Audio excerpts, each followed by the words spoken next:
Hey everyone, it's V Spear at the James Beard Foundation with another week of the Industry Support Seminars, co-hosted here by my favorite person alive, Emily Rothkrug. Hi, Emily.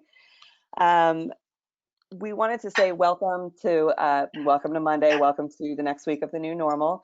We're really excited today to have our friends at Ecolab and the ACF back to share with us the updated procedures on what you can expect as it relates to food safety and sanitation, both during this time, after this time, what dining is going to look like, all that kind of stuff. I want to direct everyone's attention back to jamesbeard.org/relief.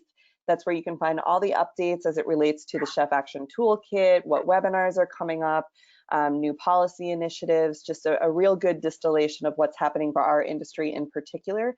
That information can all be found, or there's lots of links to the other places that can be found. But if you go to jamesbeard.org/relief, great central location. I want to also say that while obviously ACF and Ecolab are the ultra experts in this particular area, the regulations from CDC and who are changing, hourly by the minute, and Ecolab and ACF have regulatory folks that are checking on those and they're updating those and they're coming to you with the most fresh information. But what we say today may be different tomorrow, or there may be a new solution. So we want everyone to remember these are just super casual, peer-to-peer conversations where we bring some of the world's greatest experts into your home for an hour and you just treat them like your pal who's giving you the inside scoop on what's happening right now. I want to also make sure that y'all can interact with us. We did get an awful lot of questions ahead of time that I have here. We'll be addressing those at the end, but Emily's going to share with you how you can interact with us throughout the program. Yes, thank you so much. And favorite person alive, that's a lot of pressure, but I take it proudly. Thank you everyone so much and welcome back. Happy Monday. Like all of our webinars, this one is being recorded, so we'll send out a link to that recording after this wraps, and then you can also go to that link to check out any of our past webinars that we've done. There's a lot there, so we hope you'll take a look. We're going to save our questions for the end, so just write them in as you have them using the questions function on the control panel, and we will make sure that those get filtered through to our moderator and our panelists today. If you're having any technical difficulties, the sound cuts out, the audio, the video, whatever it is, write to us either through the question function or the chat function, and we will do our best to help you troubleshoot. Thanks so much. Great, thanks, Emily. So I'm going to hand things over to Lisa from Ecolab, who's going to get started telling us a little bit about herself, what she does at Ecolab, and how we can get started with updating our procedures here. Good deal. Well, thank you for having me. My name is Lisa Robinson, and I am the Vice President of Food Safety and Public Health at Ecolab. I've been with the company for a short time, less than a year, but I've been in the food business for almost 30 years.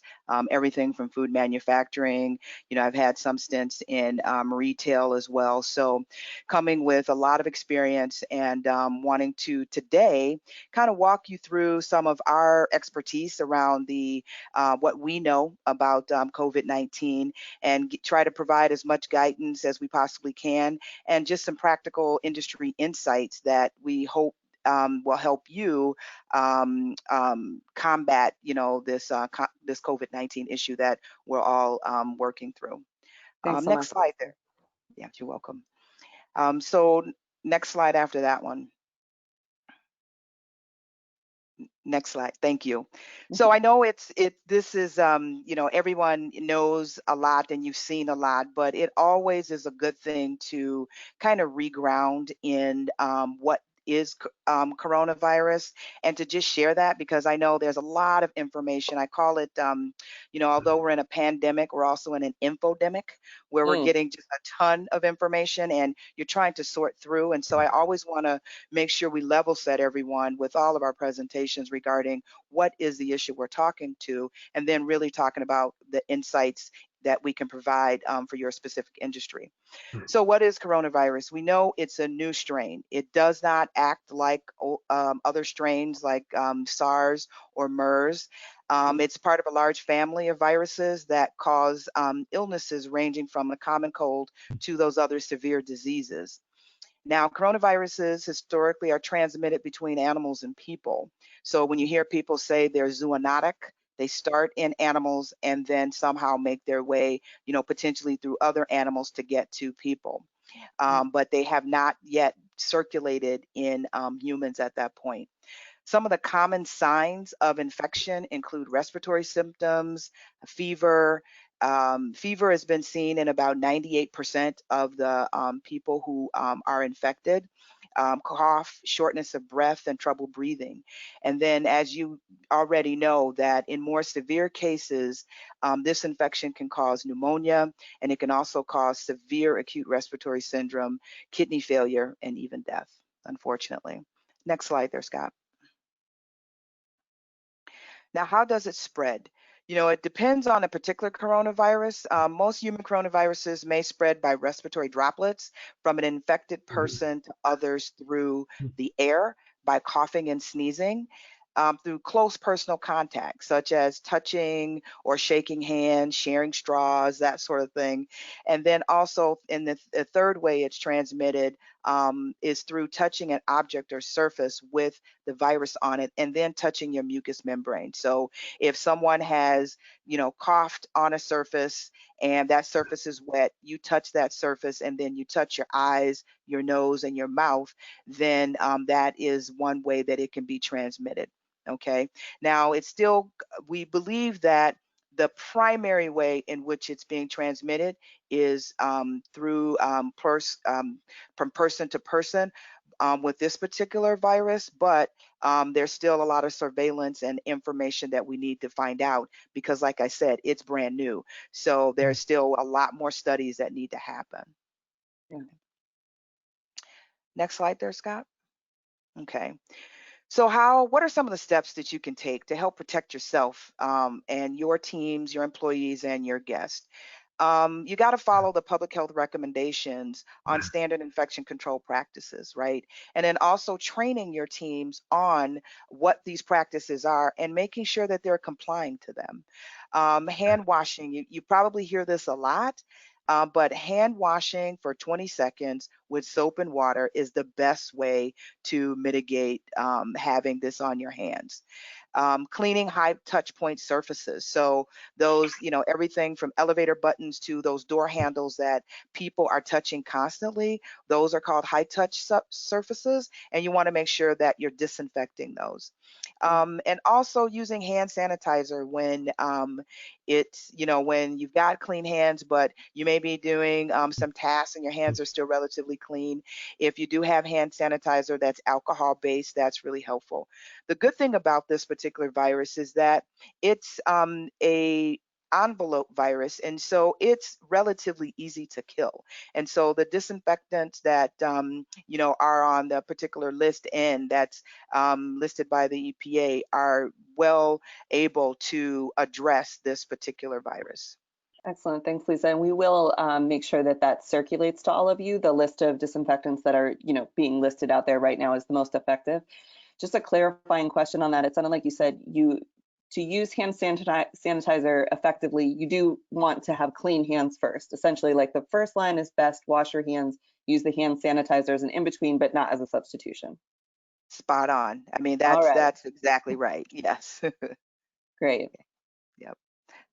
Next slide there.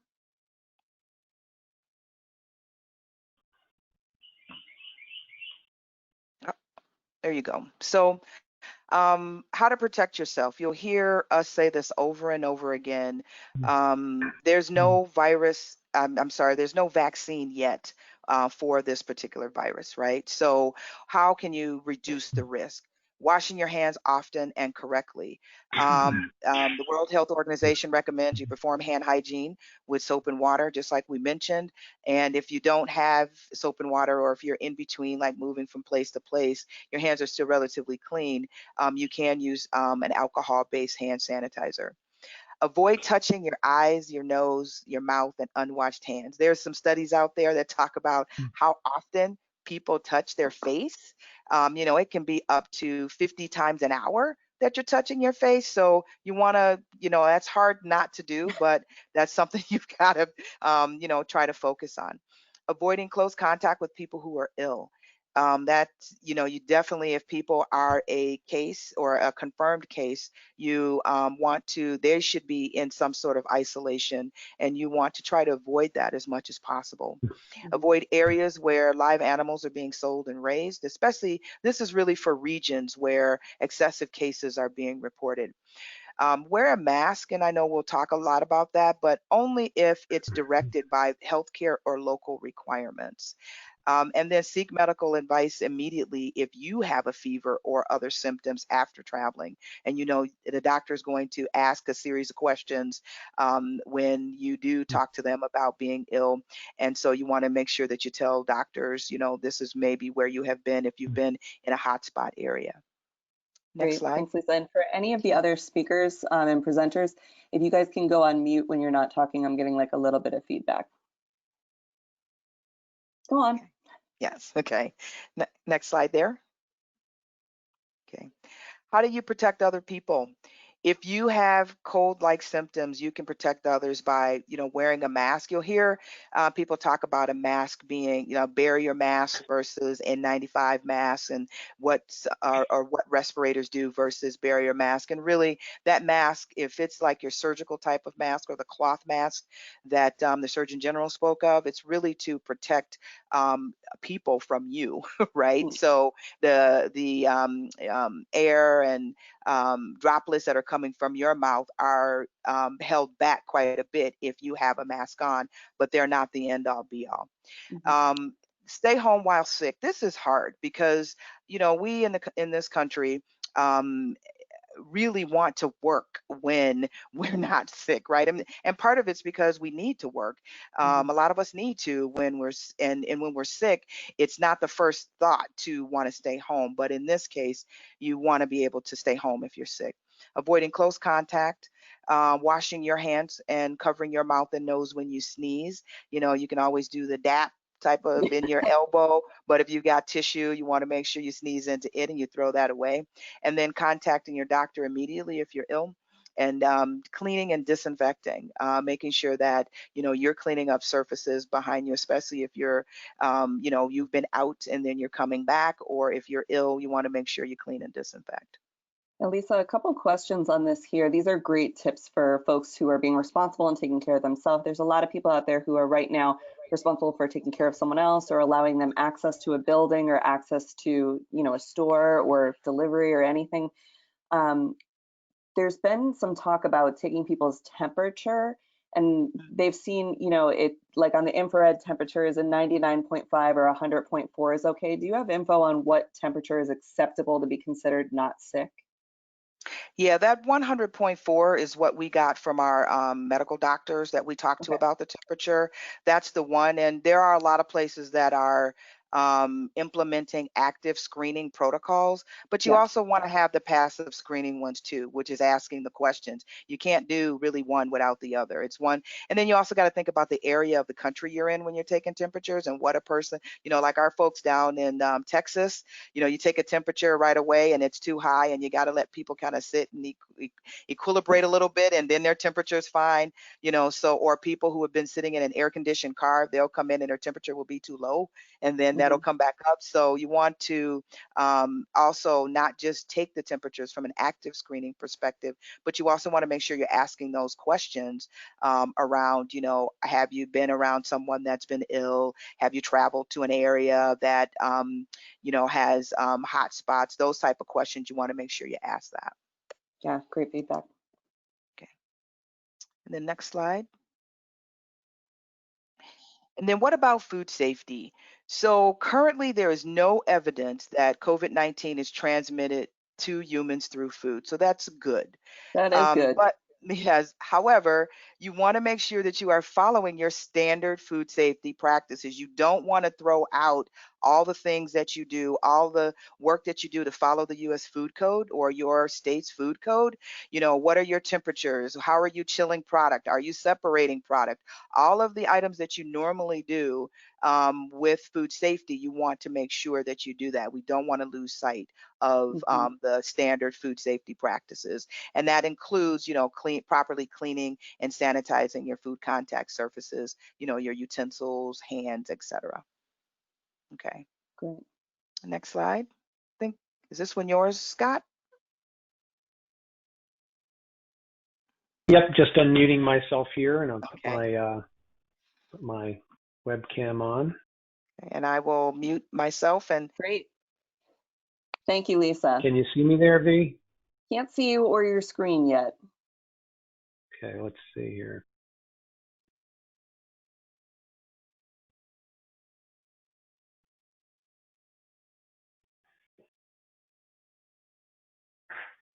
Okay. There's you. Okay, let's see if I Hi, can get Scott. my Welcome. screen. Thanks.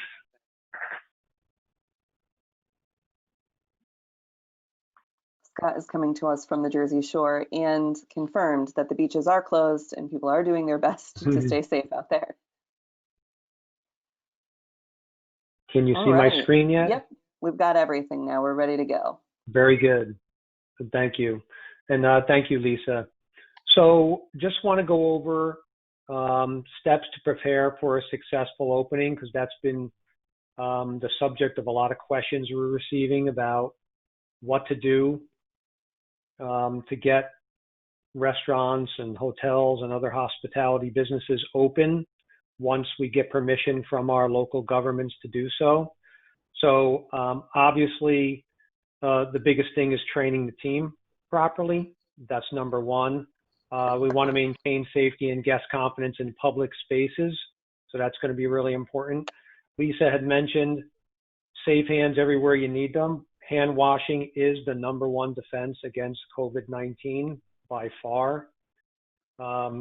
Keep your most valuable resources safe, your people. We're trying to do that on our end also.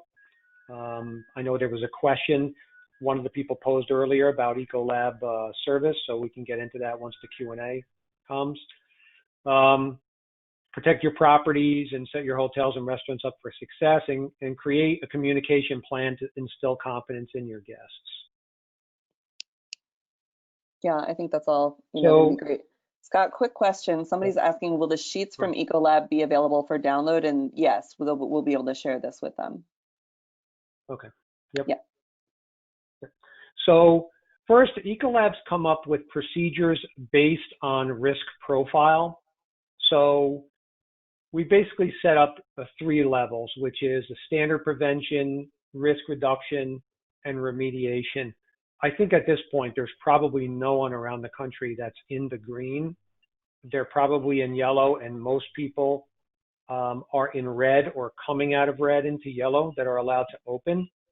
So if you look at just green as standard prevention, no outbreak in your geographical area, follow your current procedures, regularly visit training to ensure compliance, and maintain standard hygiene and sanitized disinfection. If you're in the yellow, potential exists for an outbreak in your geographic area. Educate employees on infection control, PPE use, and communicate infection control procedures.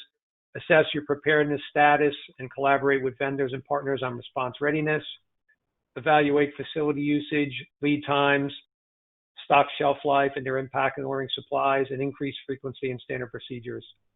And then if you're in the red, which is going to be a lot of locations are coming out of the red, publicly declared outbreak in your facility or region is disrupting normal business. Enhance your procedures to respond to an outbreak in your facility, designed to break the chain of infection or illness. Facilitate training for heightened procedures, perform heightened procedures using approved products, and plan for deep cleaning, reopening procedures, and downtime or quarantine. Mm-hmm. So just before I get into food contact, because Lisa and I have been working on this, and it passed along to me this part about food contact and surface stuff. Just so you know, I'm a senior corporate account manager with Ecolab. I've been with the company for 23 years. So I've done many jobs in Ecolab leading up to this senior corporate account manager position. Many of it, over 17 of it, actually in the field as either a territory managers in our customers' locations, working in the kitchens and lobbies and around all places with our customers. And I also was a restaurant manager for 6 years before I started with Ecolab. So I think I have a pretty good practical grasp on what has to be done with the teams and the training inside the location. So that's kind of where I'm coming from when my view when I review this stuff. So we want to go over in disinfection food contact. So during a red remediation means there's an outbreak in the area. We want to clean and disinfect the hard surfaces, high touch objects with approved disinfectants. So a food contact surface would be like a table in the dining room.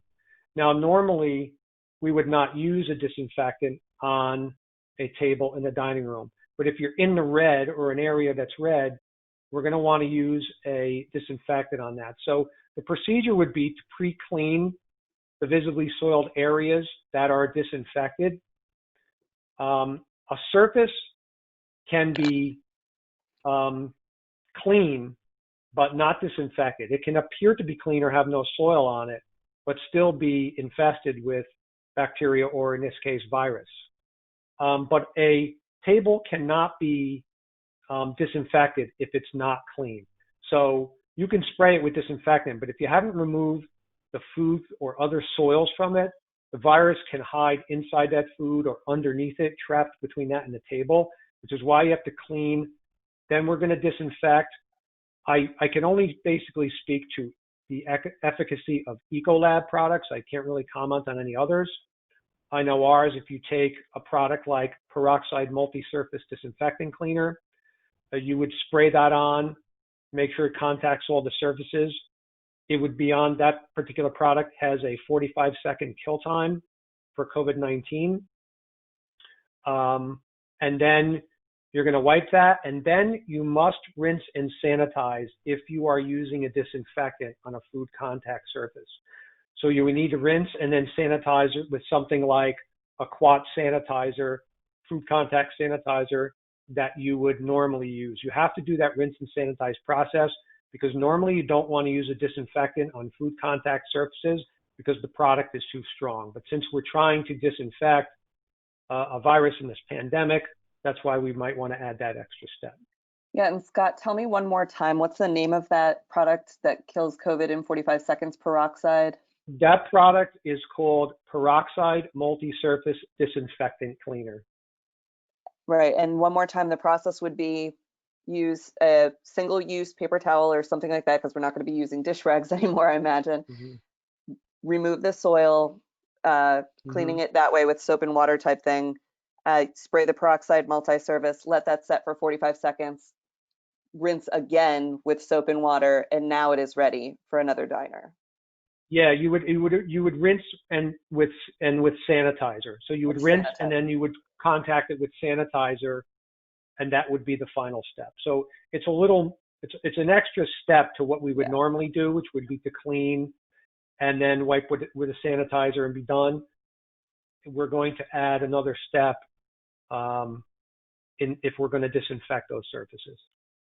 And do you foresee the health department, as restaurants are opening back up, looking for these products when they're clearing people to be open for business, like looking for the procedure and the education behind the disinfectant, the rinse and repeat being the new practice? Like if you don't have those things, maybe you wouldn't get approved? Yeah, it's going to go by locality. So, whatever your municipality is that you're in, right now on a food contact surface, I don't think there's a CDC requirement that you disinfect a food contact surface right now, but some individual municipalities may require it. We're just not exactly sure. And we're just giving the best recommendation that we have based on what we think is the best way to protect your customers and your employees from COVID-19. Great, thank you. Okay, so the next thing is how to know if the disinfectants are approved by the EPA for use against novel coronavirus. So every product has to have an EPA registration number on the product label. You can see the label for one of our products that's effective on COVID-19, 14+ antibacterial all-purpose cleaner. Every product has an EPA reg number.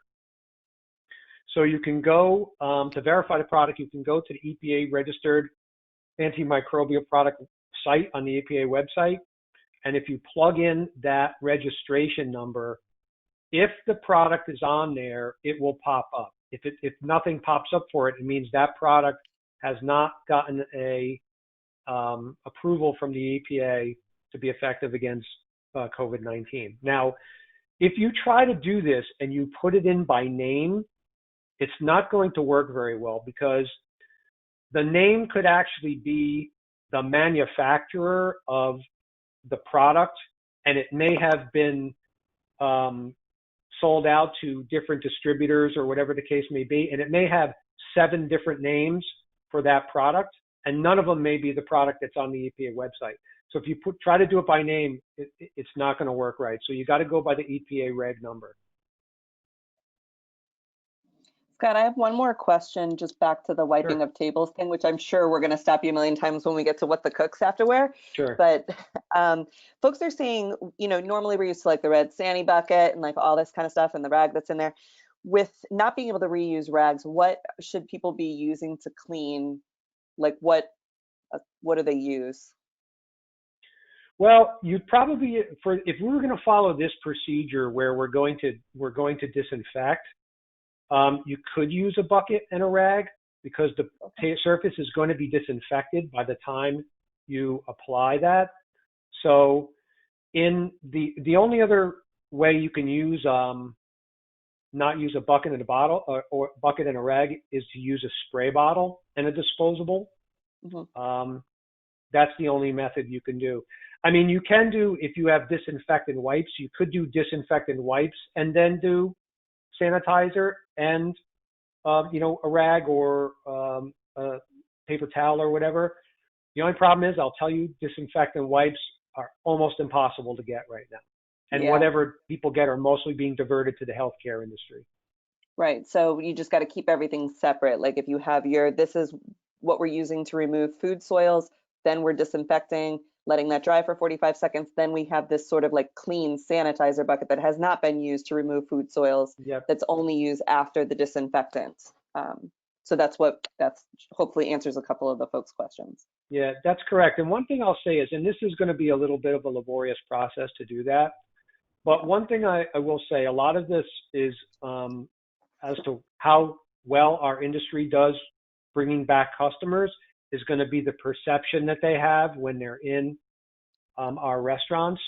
And I think people sitting at a table seeing the effort that we're putting into to make sure that the next table is being cleaned, disinfected, then sanitized on top, I think is going to make a very good impression on the customer. So it's probably time well spent.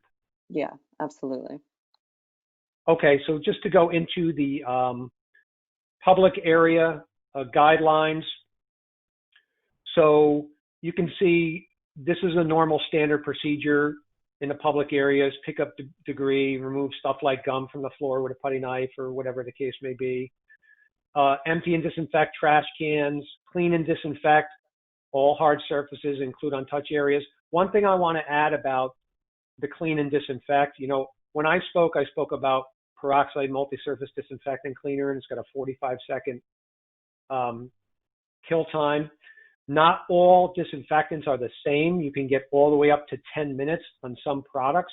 So make sure you read the label, or, if you're working with someone Ecolab, you can simply contact your territory manager or route manager, and they'll inform you on what the correct contact times are. So just make sure you know what the accurate contact times are. Clean and disinfect all hard surfaces. Follow proper operation, maintenance, and disinfection.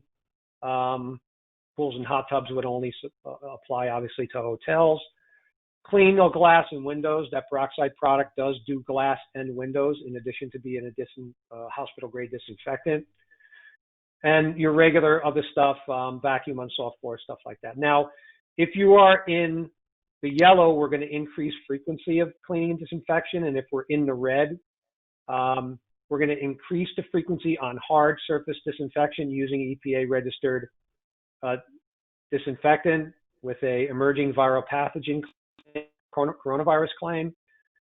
Consider closing non-essential public gathering areas, such as a bar, fitness area, pool. And also, I think lobbies is going to be a big area where there's going to be some local guidance on what you can do in a waiting area. It's going to be very difficult for people to wait in there and be 6 feet apart.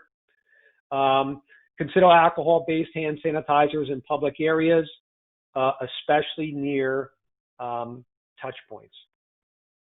So when we talk about touch points, we're talking about common areas where people put their hands. Door handles, could be the garbage can in the front where you might push something open, could be any button you could press, could be a computer screen for your employees.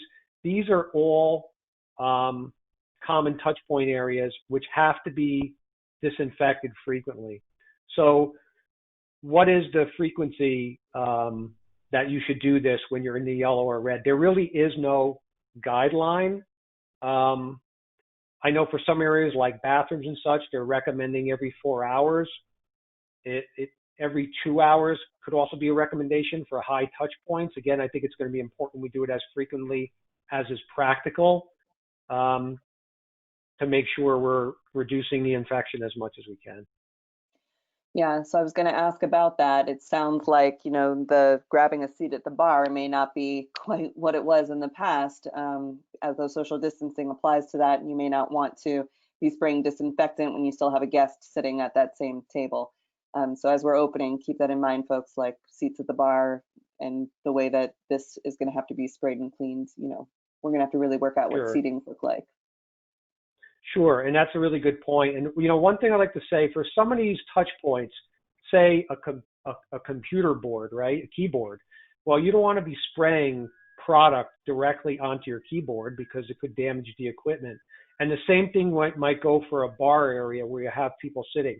So what you would really want to do is spray that onto a paper towel, soak it completely so you know that you're going to get all the surfaces, and then apply that to either the bar surface or a keyboard or a computer screen or something like that. You don't have to directly just spray it on there. If you spray it onto some type of wipe, something you're going to wipe it with, as long as you fully saturate the area that you're trying to disinfect, then that would be an effective way to do it. Food service guidelines, we went over that before about how to disinfect food contact surfaces. A couple of considerations to have: provide personal protective equipment to your team, gloves, goggles, masks. I mean, I think we may be opening up with waiters wearing masks. Two things on the personal protective equipment. One, if you're going to have somebody checking temperatures, assigned to someone checking temperatures as employees come in, that person should be wearing PPE, which should be gloves, a mask, face shield, whatever the case may be, possibly a gown of some type. Because if you're going to turn people away for having a fever, you're now getting in close contact with somebody who's infected. So those people should be protected. Reinforce all personal hygiene requirements with special attention to hand hygiene. Can't emphasize that enough. Hand washing is the most important thing. Perform training, reinforce cleaning, sanitizing, disinfecting procedures, increase the frequency of cleaning and disinfection like we discussed. And on the bottom here, there's more touch points that are listed. Food delivery guidelines. We want to make sure we're following FDA food code guidance on proper hand hygiene and temperatures. I won't go through everything on here. The one thing I want to emphasize, like Lisa mentioned before, there's no evidence that of a coronavirus of any type being transmitted by food or food packaging. I know that's been a frequent question of people asking. Doesn't mean we don't need to be careful and follow the guidelines, but we do not have any evidence of that being transferred in that way. Excellent. Restroom guidelines. Basically, as we discussed before, making sure we are cleaning and disinfecting all surface with an EPA certified disinfectant cleaner for COVID-19. We obviously want to be doing this as frequently as possible. And we want to focus on touch points more frequently than probably everywhere else. So even if we're not doing the whole bathroom, we want to do the handles that you're using to flush the toilets, the door handles, handles that open stalls, stuff like that. Yeah. It's gonna be tough, guys. I mean, I know everybody at home is listening to this and going like, how am I ever going to keep up with this? How will I be able to staff for this? And those are real conversations that we need to be having about when you're ready to reopen and what the cost and the changes in the experience are going to be for folks. Understanding that the public isn't necessarily going to come in for a 700 cover turn on a night. You're going to have maybe 70 people come in, and what does that look like in terms of how many chefs you need and how many people are cleaning restrooms and how we're disinfecting tables and the amount of time it will take to turn a table. So keep that all in mind as you're going through that these are real precautions that'll likely be in effect for several months. Yeah, that's a great point, E. And you know, I've been in this industry almost 30 years now, and I think what this is going to cause, whereas cleaning and sanitation before taking a restaurant, it might have caused a customer not to come back to your restaurant if they thought something was not clean or not at the sanitary level they expected. But I don't think people came to a restaurant because it was clean and sanitary. I think now in the restaurant industry, it's probably going to be closer to what the hotel industry experiences. Whereas if someone's going to stay at a hotel, what's the first thing they do? They jump on Yelp or TripAdvisor or something else, AAA, and they'll look at the reviews of that hotel. And if that hotel does not have high marks for cleaning and sanitation, they do not go. I think that is very possible that what we're going to experience here. So even though I know in the financials of this are really hard on everyone out there on the line, but I think demonstrating to customers as they're in your restaurant what you're doing to keep them safe and to provide a clean and sanitary environment is going to be an advertisement for your business, because I think people are really going to be looking at this as a reason why they go or do not go to a location. Yeah. So just to review employee guidelines, stay at home if you're ill. If you were exposed to someone with COVID-19, please make sure you know that, and they should be restricted. Limit exposure by avoiding large gatherings. I still think that's going to be in place for some time, even when we start to reopen. And feel free to reach out for any questions that you might have to us. So instill confidence in your customers, provide communication on new cleanliness standards, safety practices, and other stuff. Supply resources and menus and restaurants explaining your cleaning protocols. I'm sure menus is going to be a really big issue with people, whether people are using them, virtually on your phone, or what you're going to do to clean them, or disposable menus. Create procedures to clean public spaces and make those visible to your customers, and make sure if word gets out that someone on your staff had COVID-19, you're open and honest about how you're handling that situation. Yeah, great. Thank you so much, Scott. We're going to put this slide back up in a minute. Right now, we're going to switch over to Jacqui Pressinger from the ACF really quick. And there are a lot of great questions here about different compounds, what the model numbers are, where to buy PPE. I promise you that we will get to that as just at the end. And if we go a little bit long, we go a little bit long. You know, it's recorded. You'll be able to skip through it later if you can't stay all the way to 3:15, which is probably when we'll end today, since this was such an important session. But Jacqui, quickly tell us about what the American Culinary Federation is doing to help, prepare and educate chefs for reopening. Sure. And thank you for having me back again, V. It's always a pleasure to see you. And just as a note, ACF is celebrating 91 years this year, promoting professionalism and continuing education in the overall culinary community, as well as our certifications. So I'll talk about some of our certificates and CE offerings a little bit later in the presentation. But if I can, I also just wanted to quickly give a shout out to all the chefs and restaurant owners who have been so adaptable and creative during this really tough time.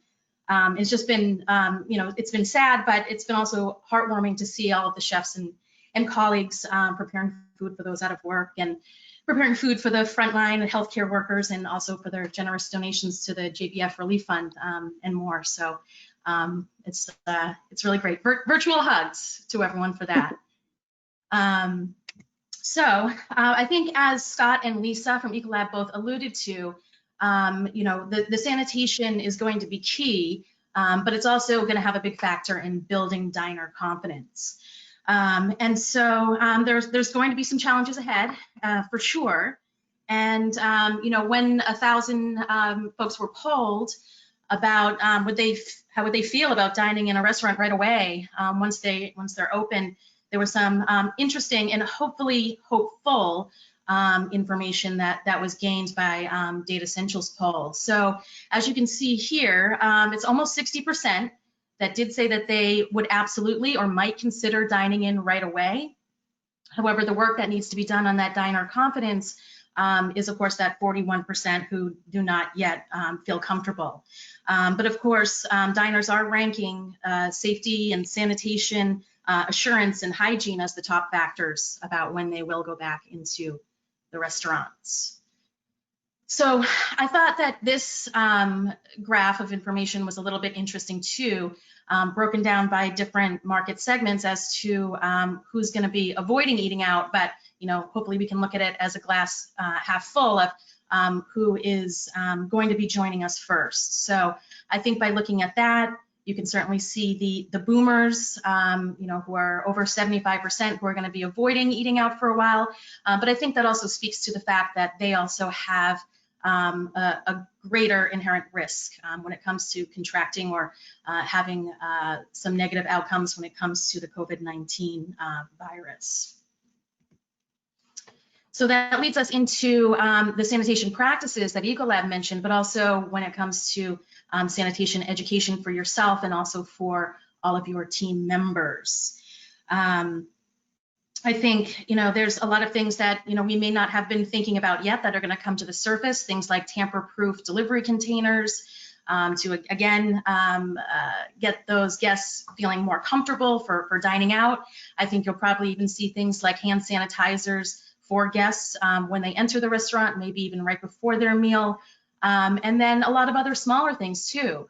Perhaps, we might not see reusable menus anymore. They might be single-use print or chalkboards or on screens, again, just to avoid that hand contamination or possibility of spreading this in any way. So I think we're going to see a lot of those practices come out as well, because as the other speakers were mentioning, the guests are going to be watching for sure.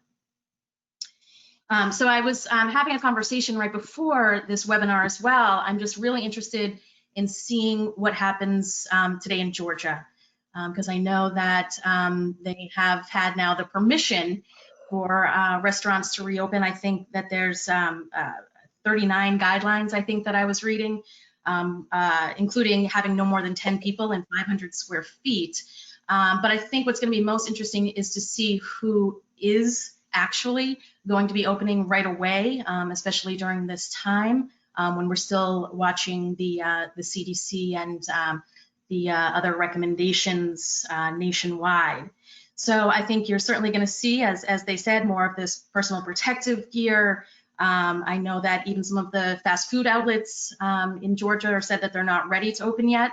But I think what we need to underscore again is this education and just also really putting into play a zero tolerance policy for breaking any of the new standards of operation when it comes to the cleaning, the disinfecting, the sanitizing, and all of the other measures that can possibly be put into place. And I certainly agree with Scott too, that I think that you are going to see these on a lot of the restaurant reviews. So it's something that really needs to be top of mind for everyone. So when ACF was looking at what we thought the key areas of knowledge would be for the chefs, or restaurant owners, or basically any staff from the hosts all to the line cooks to the owners to everyone in between. These were the areas that we really wanted to focus in on, where we thought that there would be the most amount of information or new information or things that needed to be underscored. So of course, just looking at, what is COVID-19 and the different ways of transmission, the hygiene, the hand washing, and the proper glove use, which I cannot underscore enough. And so we certainly, in our educational piece, speak to that. What are the proper ways to put on gloves? What are the proper times to change your gloves? And of course, the hand washing that has to be right there, even with glove use, in between glove use, and any time that you can do it. Cleaning and disinfecting and sanitation and sanitizing of the kitchens and also of the other spaces in the restaurants that any of the public or your team members might be using. And then of course also including some other information about sanitary practices or best practices, I should say, when it comes to takeout, curbside, and delivery. I don't think those are going to go away anytime soon. And so those are, we have certainly some of those best practices as well as some of those delivery and receiving as well. And also including the front of the house as well, as they were saying. So I think that's going to include everything from washing and sanitizing and disinfecting those tables, but also the chairs and also everything multiple times a day. All right, so we're here. We're at the certificate, the excitingest part. The most exciting part. While we're home, we all have the time. Have your servers, have your hosts, have everybody do this, and everybody gets a refresher. Absolutely, absolutely. So again, we're going to go through and touch upon all those things that we've been talking about today.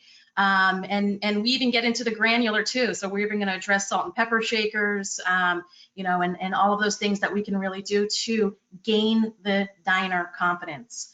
I think, it's going to be a combination of education, sort of enforcement of new policies, and then we're going to see the payoff in those guests coming back to restaurants. Yeah. And Jacqui, we only had like an hour for today's, like quick fire on what we're doing, but how long is the ACF certification class? How much food safety education will they get?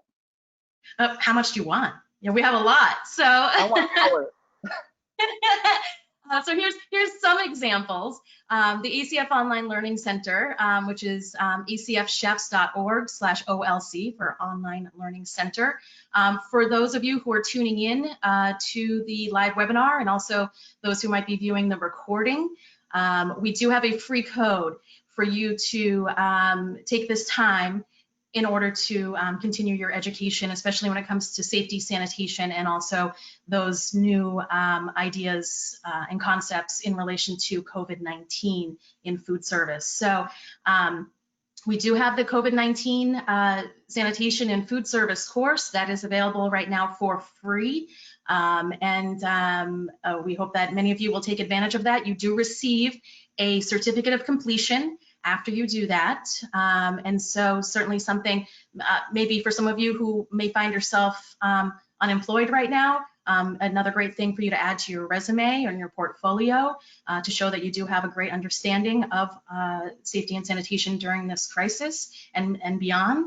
As well as we are also offering the 30-hour safety and sanitation course, or if you want to do an 8-hour refresher course, those are both also available to the viewers for free. So that 30-hour safety and sanitation course is actually $175 for ACF members, more for anyone who's non-members, but this is open to all of the great folks who are watching your webinar. So just use that code. You put everything in your cart that has to do with either the sanitation or the COVID sanitation or even the ACF package, which will offer you even more great things to view during this time. So you always have something to go in and learn every day and look forward to. And on there's even things like sessions with past speakers from ACF conferences. So the code is JBF2020 ACF. If you do have any questions about it, or if we can assist you, you can certainly email us at eculinary@acfchefs.net. But we certainly hope you take advantage of this. Again, a lot of this coming out with the Dine Our Confidence is going to be how you're messaging this.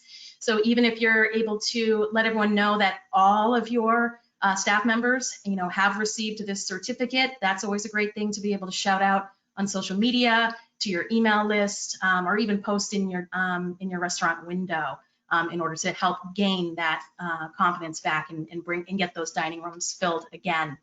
Excellent. Thank you so much, Jacqui. 2 questions on that. And first of all, thank you so much right now for giving us a 30-hour class plus the COVID class, plus for anybody on here, that is incredibly generous and lovely. Folks have a question. Are the courses available in Spanish or just English right now? Those ones are available in English just right at this time, but I can bring that request back to our leadership team. Although we do have certain levels of ACF certification for certified executive chefs and a couple of other levels, if any chefs want to get certified, those are available in Spanish language as well. Okay, cool. So Iris, we'll connect you with Jacqui so that when it comes out in Spanish, you'll be able to, or help with that in some way. And then Michael, I fully expect your Sanazar, which is the coolest new position that Michael is hiring for at his restaurant, who will be in charge of all of making sure that the safety and sanitation, to also, take the opportunity to go through this course too, which is again so generous, Jacqui. Oh, it's our pleasure. We are here focused on professionalism and moving the industry forward, and this is the least that we can do for all the chefs and restaurant owners. So, what was that email again for ACF? You said? Sure. You can just email eCulinary, like the letter E, eCulinary at acfchefs.net. Okay, and then just put that in the chat. Also encourage anyone who's looking for any more information. Our news hub is at wearechefs.com, and there's a whole COVID section there as well, which will then lead you into all of these offerings that are available. But just make note of that special JBF code so that you're not charged for your registration of any of those online learning opportunities. Yep, and just to be super clear, typically, a lot of the classes you did previously have to be a member for. This you do not have to be a member for. The code expires on June 30th, or you have to complete your class by June 30th. So the code, you should do it now. Load that up now. And so that's the expiration for that, and that answers all of the questions. Okay.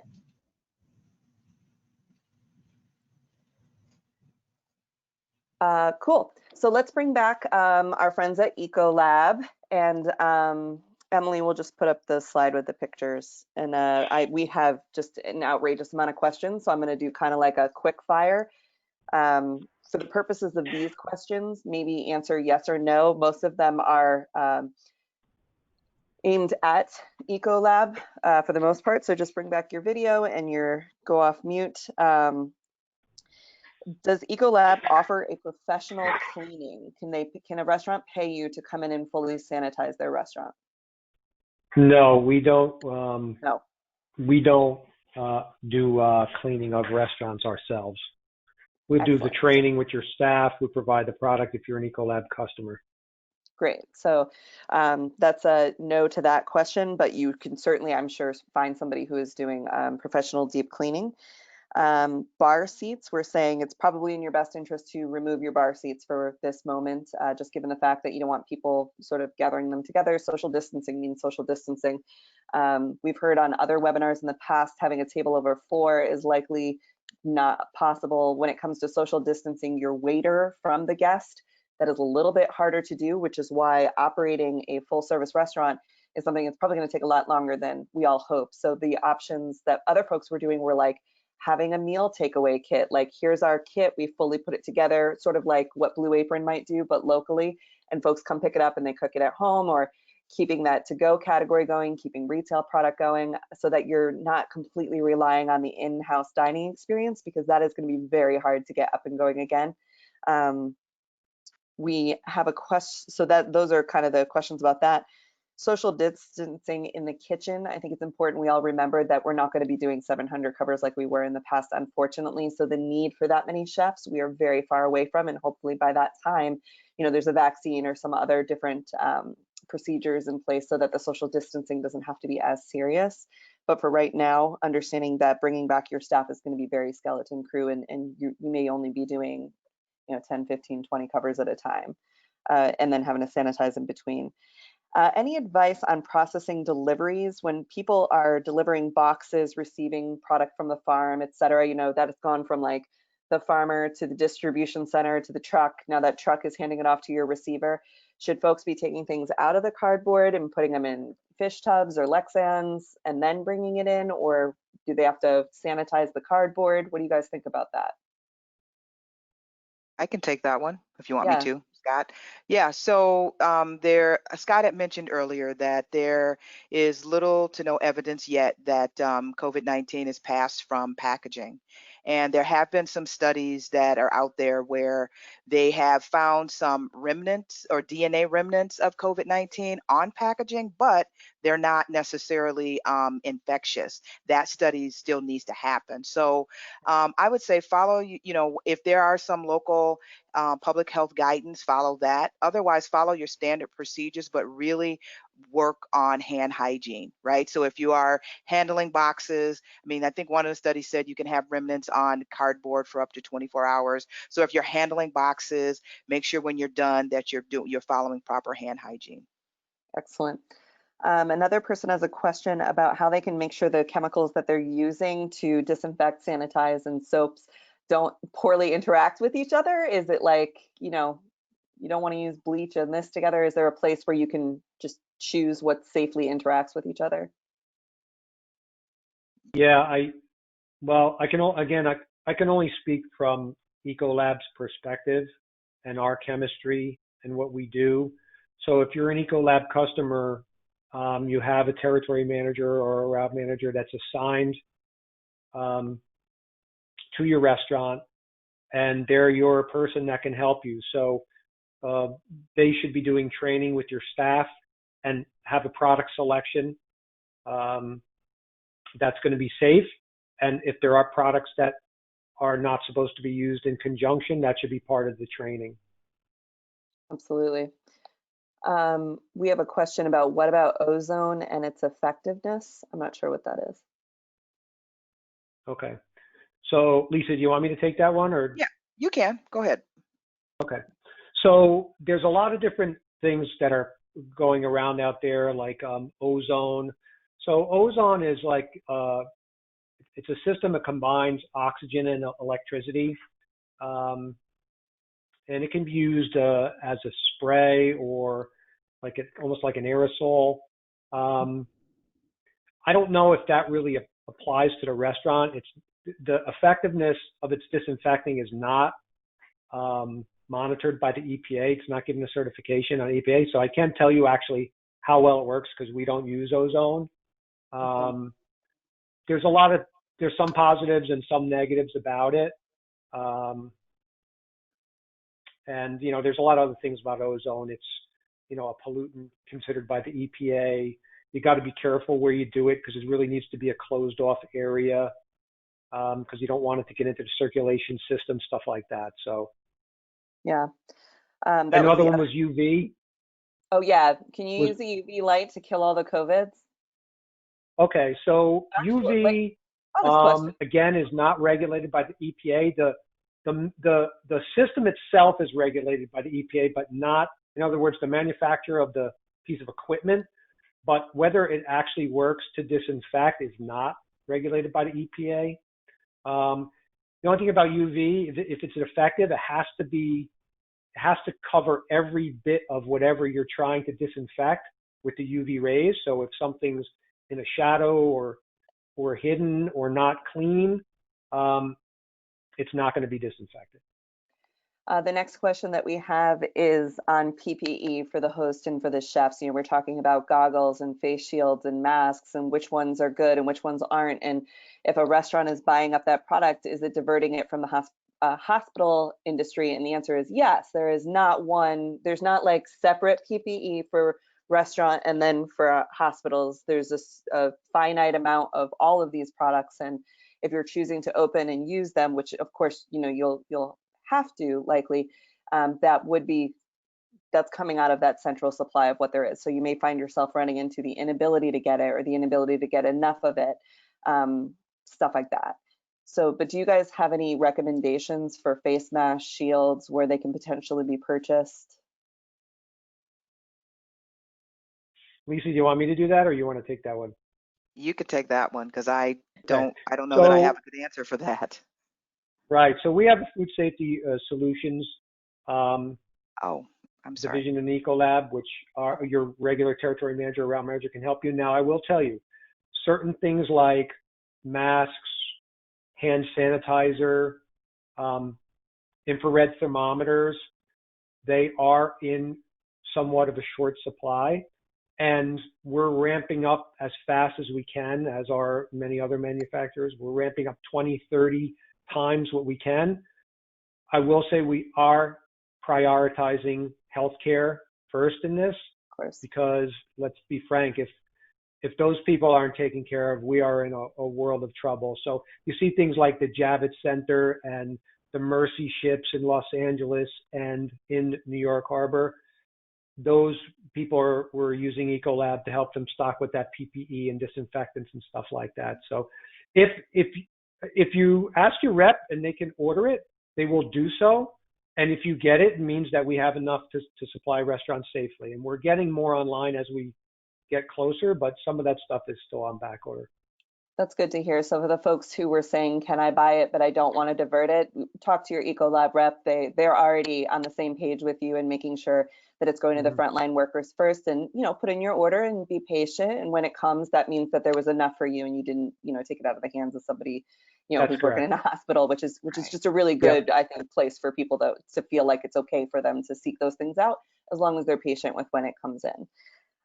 The other question that's a great one is, we talked about, you know, and we'll send out the presentation, and you'll take Jacqui's class, and that's going to give you the 30 hours that you need to really answer all of this. But Elizabeth was asking, what about disinfecting a 3-bay sink? Are there any solutions for that? You know, different than it used to be.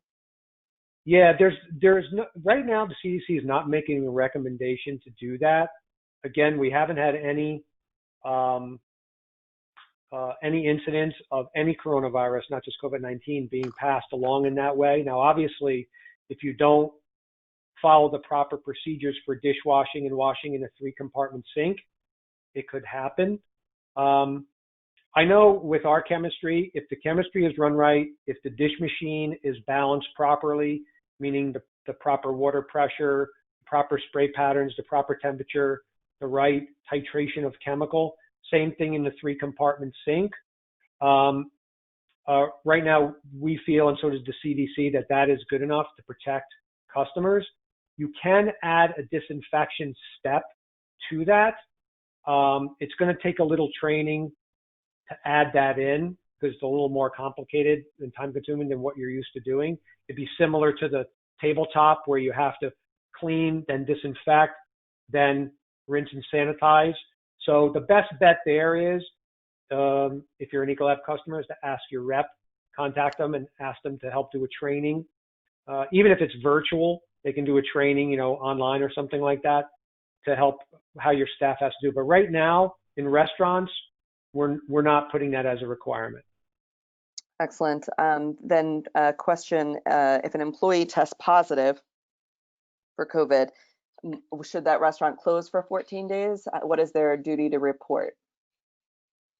I don't know if anybody knows that. Yeah, well, there's not a, unless your local health department is asking, typically that person, you would definitely want to send them home. They should be out of the workplace. And then also they should contact their local health care provider, or whoever their health care provider is. And then that doctor or nurse or whomever they talk to will walk them through, and then they will connect to their own Department of Public Health, and they will address that information that way.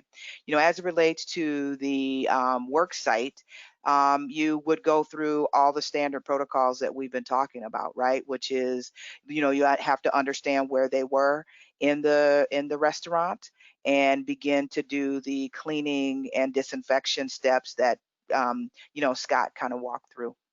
Yeah, and it sounds like what we've heard from a lot of restaurants, that unfortunately when someone in their facility does prove ill, you know, they've been reporting it and they have been shutting down. And that's what's so dangerous about the whole thing is you could get yourself all worked up to open again. And then if it's too soon, end up in a worse situation because you have to close again and, you know, go through the whole process of losing the food or trying to get people back on unemployment and whatnot. So we know that it is so incredibly difficult, and we're facing this at James Beard also with the closing of the house and whatnot.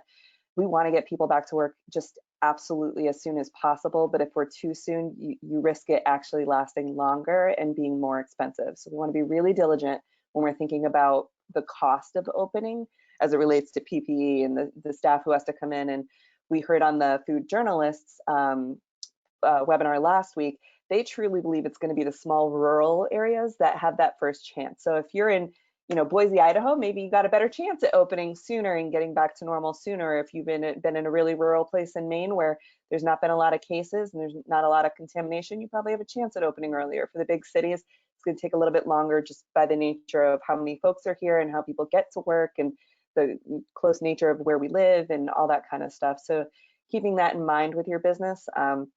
If you have any questions, you can always reach out to impact@jamesbeard.org.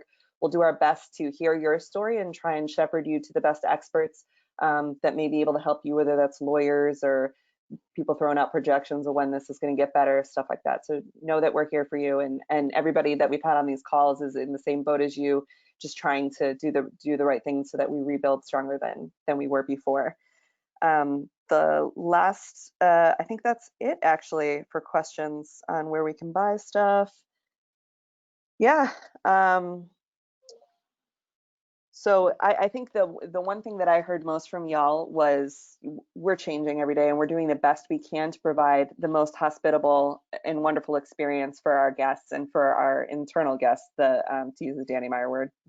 You never get over it once you work for them once, it's always their internal guests. To make sure that we're building a new restaurant group and a new restaurant industry that works for us, the people who are working in it all the time, and works for the customer, but really puts the priority on the safety of us and our chefs and our farmers and partners. Once your city says that it's a go and you can open, that doesn't mean that you're required to. You still have the option to say, this is what's right for me, and reverse hold your government accountable to say, I'm not ready. This is why. I'm not willing to be a part of the pandemic in whichever way makes you uncomfortable. And you do maintain that power. So I hope everybody is learning from the information that you're consuming, from our webinars, from other places, from these experts. If you're not ready and you're not comfortable, then don't do it. Don't put yourself at risk. No one's going to hold that against you. In fact, your customers and your local community are going to hold you in higher regard for having that respect for them and for the folks that you work with. And we know one thing that everybody's looking at right now is, how did people handle the pandemic? What was it like? How honest were they? How caring were they? How can I care for them? All of that. So I'm gonna close it out by saying thank you so much again to Jacqui and Scott and Lisa for sharing with us today. Please take Jacqui's 30-hour class plus the COVID-specific sanitation class. You can put that right in your window. You get a beautiful little certificate with your name on it, or all your servers' names and bartenders and chefs, everybody, whatever you want. It's free. Send it out. And we'll have the folks from Ecolab back, I'm sure, in the near future as we get closer to reopening, to make sure that whatever they're finding out from their regulatory groups is getting handed on to you as specific education for this industry. You can always check us out at jamesbeard.org/relief, and we will see you tomorrow. So tomorrow we've got Carrie Diamond and Morgan Montgomery, the interim, she's the president of NACE Elect. And so they're gonna be talking about festivals, how to prepare for that, offsite events, and how to take your offsite events online, which how Carrie put Jubilee online, I will never quite understand. It was just a level of determination and grace that I was grateful to be a part of, but oh man, she's gonna share the story tomorrow. So join us tomorrow at 2, and we'll see you all again. Thank you so much. Bye. TV. Bye, thank you.